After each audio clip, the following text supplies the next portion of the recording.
Être pauvre ou paraître riche? Hein? Comment? Donc avoir l'air d'un pauvre en étant pauvre ou avoir l'air d'un riche en étant pauvre? C'est pas pareil. Attends, quoi? Attends, redis-moi ça. Être pauvre ou paraître riche? Mais si tu parais riche, c'est que t'es pauvre. Ouah, je dirais être pauvre. Franchement, je dirais être pauvre.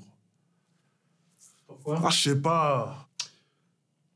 Parce que tu sais, j'ai envie de dire paraître riche. Parce que tu vois, aussi paraître riche, en faisant comme les riches, tu vois, ça apporte de la confiance en soi, etc., tu vois. Mais par exemple, quand je vois des gens dépenser en boîte et dormir sur des lits superposés, ça m'attriste. Donc t'as vu, je suis un peu tiraillé, tu vois ce que je veux dire? Paraître riche. Parce que la richesse attire la richesse.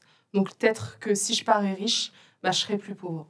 Être pauvre. Je préfère être pauvre que paraître riche, parce que paraître riche, c'est se mentir à soi-même, et j'ai horreur de ça.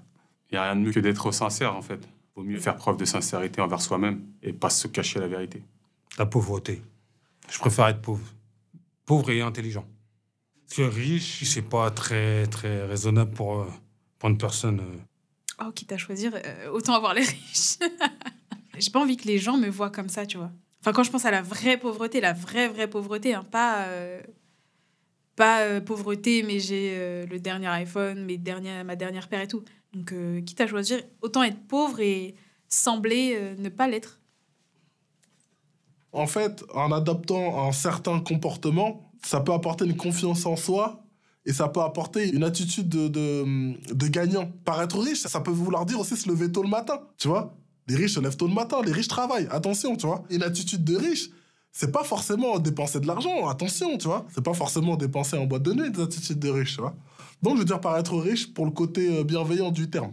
Être pauvre, parce que dans tous les cas, le paraître, ça n'amène rien de vrai. Mais en tout cas, si on est conscient de sa condition, que ce soit riche vraiment financièrement, intellectuellement, spirituellement, qu'importe, on ne peut qu'aspirer à l'évolution et au plus. Être pauvre.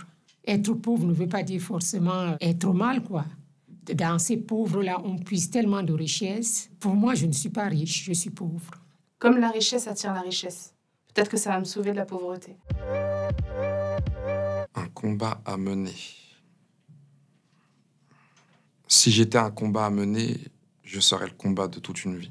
Parce que de la naissance jusqu'à la fin, faut se battre pour un tas de choses. Même des choses que j'ai pas forcément en tête, que je devrais me battre peut-être demain.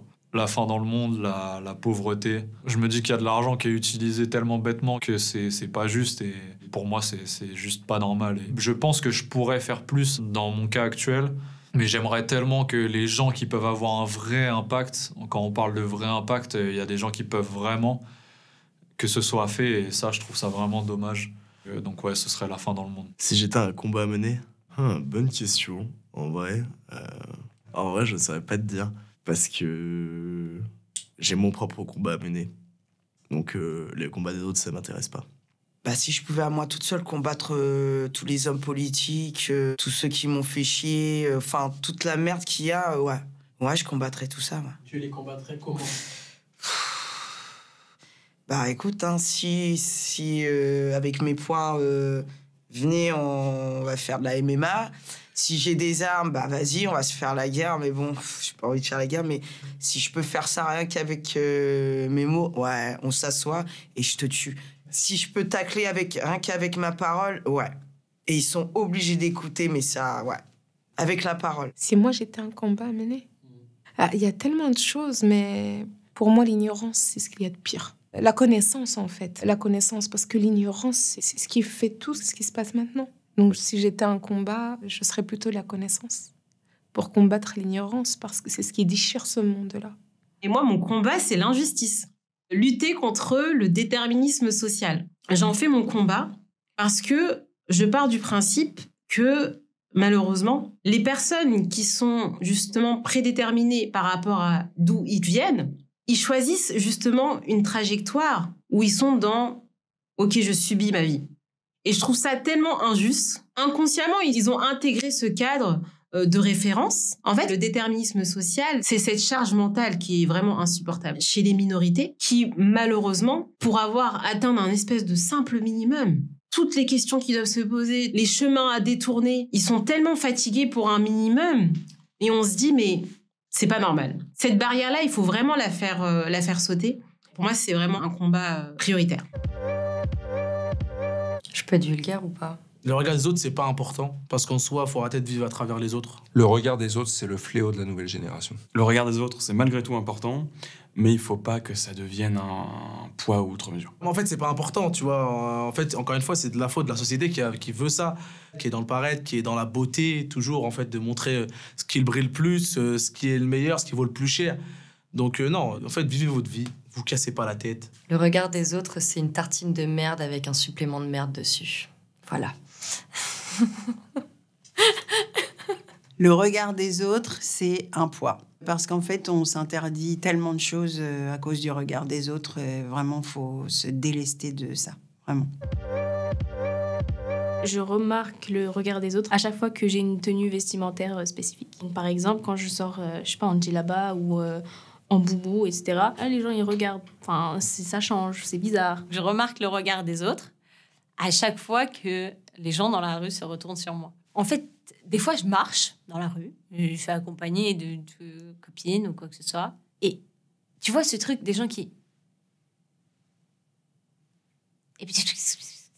Et ça, c'est un truc, je me dis, ah ouais, ça existe pour de vrai. C'est un truc de ouf. Qu'est-ce qu'il y a dans ce regard des autres? Il y a un peu de tout.